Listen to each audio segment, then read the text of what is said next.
My dear virtual warriors, உங்கள் அனைவருக்கும் கோடான கோடி நன்றிகள்.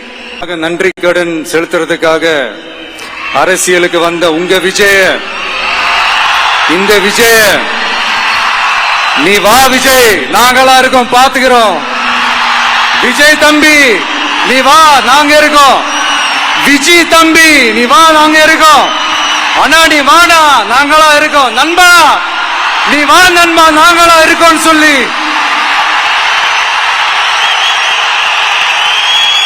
அவ்வளவு அன்பா, அவ்வளவு உறவா என்ன ஏத்துக்கிட்டீங்க. இந்த நேரத்தில் இதை நான் சொல்லணும். இந்த டிராவல்ல, இந்த ப்ராசஸ்ல எனக்கு எவ்வளவோ கஷ்டங்கள், எனக்கு எவ்வளவோ இந்த அவமானப்படுத்தினதெல்லாம் ஒரு பக்கம் இருந்தாலும், எனக்காக கூட நின்ன உங்களுக்கும் அதே மாதிரி கஷ்டங்கள், அதே மாதிரி அவமானங்கள், அதையெல்லாம் நீங்க பெருசா எடுத்துக்காம, அதையெல்லாம் நீங்க பொருட்டாவே எடுத்துக்காம, என்னோட வலிகளை, என்னோட வேதனைகளை உங்களோட தான் நினைச்சு என் கூடவே நின்னு இன்னைக்கு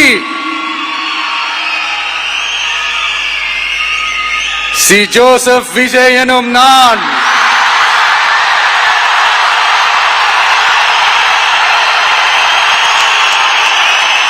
அத உண்மையாக்கி இருக்கிறீங்க. உண்மையிலே எனக்கு என்ன சொல்றதுன்னு எனக்கு தெரியல. என்னுடைய உறவுகளே, என்னுடைய சொந்தங்களே, நான் ஒன்னும் தேவ தூதன்லாம் கிடையாது. நானும் ஒரு இயல்பான ஒரு வாழ்க்கை வாழ்ற ஒரு சாதாரணமான மனுஷன்தான். நான் முன்னாடியே சொன்ன மாதிரி அது செய்வேன் இது செய்வேன்னு பொய்யான வாக்குறுதிகள்லாம் கொடுத்து உங்களை நான் ஏமாத்த மாட்டேன். எது சாத்தியமோ அது மட்டும்தான் நான் செய்வேன்.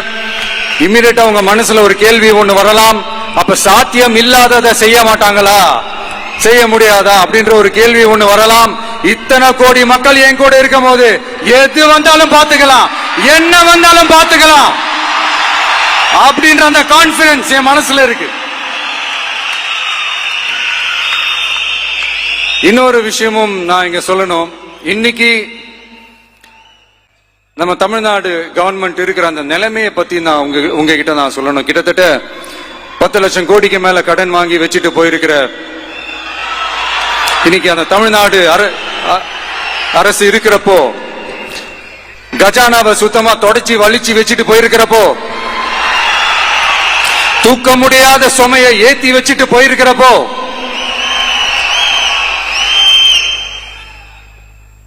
அப்படிப்பட்ட ஒரு நிலைமையில தான் இந்த பொறுப்பை நம்ம கையில் எடுத்திருக்கிறோம்.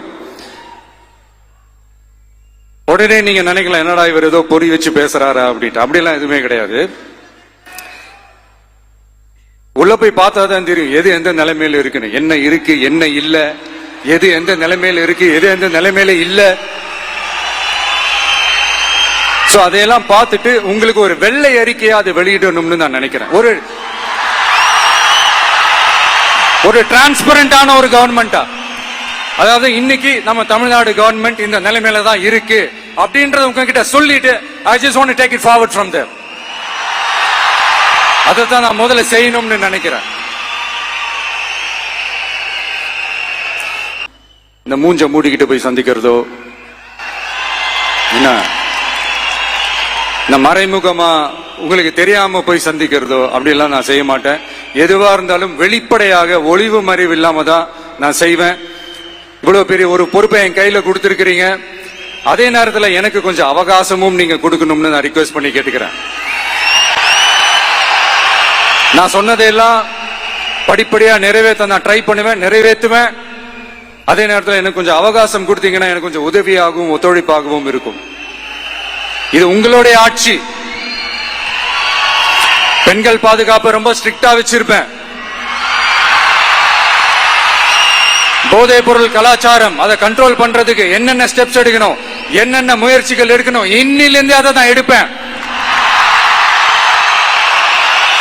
நம்ம பசங்களை அதுல இருந்து காப்பாற்ற வேண்டியது நம்ம அரசனுடைய பொறுப்பு. அதே மாதிரி சட்டம் ஒழுங்கு எல்லாருக்குமான பாதுகாப்பை நான் உறுதிப்படுத்துவேன். என்ன அவமானப்படுத்துறவங்களாகவே இருந்தாலும், என்ன கஷ்டப்படுத்துறவங்களாகவே இருந்தாலும் அவங்களும் என் மக்கள் தானே. நண்பர்களாக இருந்தாலும் எதிரிகளாக இருந்தாலும் 8 கோடி மக்களும் என் மக்கள் தானே.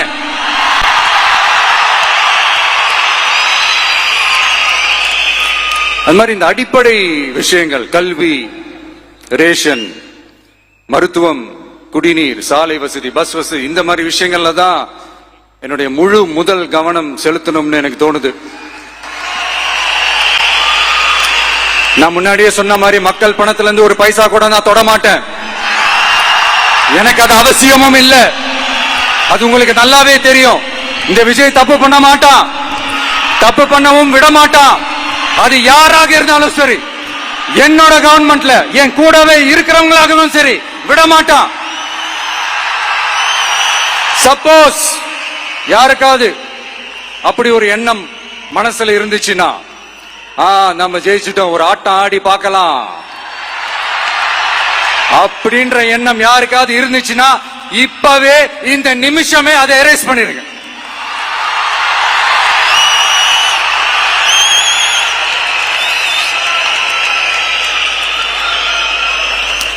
இங்க ஒரே சென்டர் தான், என் தலைமையில் உண்டான சென்டர். இந்த பக்கம் ஒரு சென்டர், இந்த பக்கம் ஒரு பவர் சென்டர், அங்க ஒரு பவர் சென்டர், அதெல்லாம் கிடையவே கிடையாது. இப்பவே சொல்லிடுறேன். பெண்கள், இளைஞர்கள், விவசாயிகள், அரசு ஊழியர்கள், ஆசிரியர்கள், உழைக்கிற மக்கள், மீனவர்கள் எல்லாருமே நம்ம டிவிக்கு அரசுல நல்லா இருப்போம், நல்லா இருப்போம், நல்லா இருப்போம். பிறப்புக்கும் எல்லா உயிர்க்கும் அப்படின்றத நம்ம சமரசம் இல்லாத அடிப்படை கோட்பாடு. சிறுபான்மை சகோதரர்களே, உங்களுக்காக நம்ம டிவிக்கு அரசு கூடவே நிற்கும். உங்களுக்கு அதுல எந்த விதமான சந்தேகமும் வேணாம். இந்து, முஸ்லிம், கிறிஸ்தவர்களுக்கான முகம்தான் இந்த விஜயனுடைய முகம். அதுல 100% நீங்க இந்த விஜயை நம்பலாம். இப்படி ஒரு சூழலை ஏற்படுத்தி கொடுத்த தமிழ்நாட்டு மக்கள், ஒட்டுமொத்த மக்கள், உங்கள் அனைவருக்கும் இந்த நேரத்தில் என்னுடைய நன்றியை தெரிவிச்சு, இன்னொருத்தவங்களுக்கு முக்கியமா நான் நன்றி சொல்லணும்.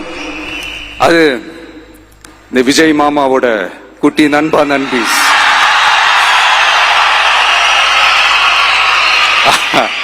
அவங்களாலதான் இது நடந்திருக்கு. உங்களுக்கு எப்படி நன்றி கடன் செய்யணும்? உங்களுக்காக உங்க ஃபியூச்சரை மைண்ட்ல வச்சுக்கிட்டு எல்லா நல்ல விஷயங்களையும் உங்களுக்காக இந்த விஜய் மாமா செஞ்சு கொடுப்பான். கான்பிடண்டா இருங்க. அதே மாதிரி இன்னொருத்தவங்களுக்கும் நான் முக்கியமா நன்றி சொல்லணும். உங்களை எப்படி நான் மறப்பேன்? நீங்க தான் என்னோட உயிராச்சு. தமிழக வெற்றி கழக தோழர்களே,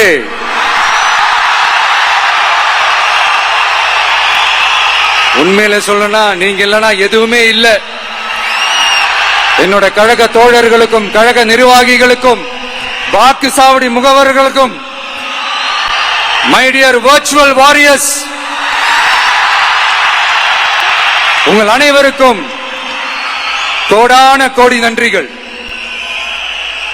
வாங்க எல்லாருமா சேர்ந்து ஒரு ஃப்ரெஷ் கவர்னன்ஸ், ஒரு நியூ கவர்னன்ஸ் ஒன்னு கொடுப்போம். This is a new beginning.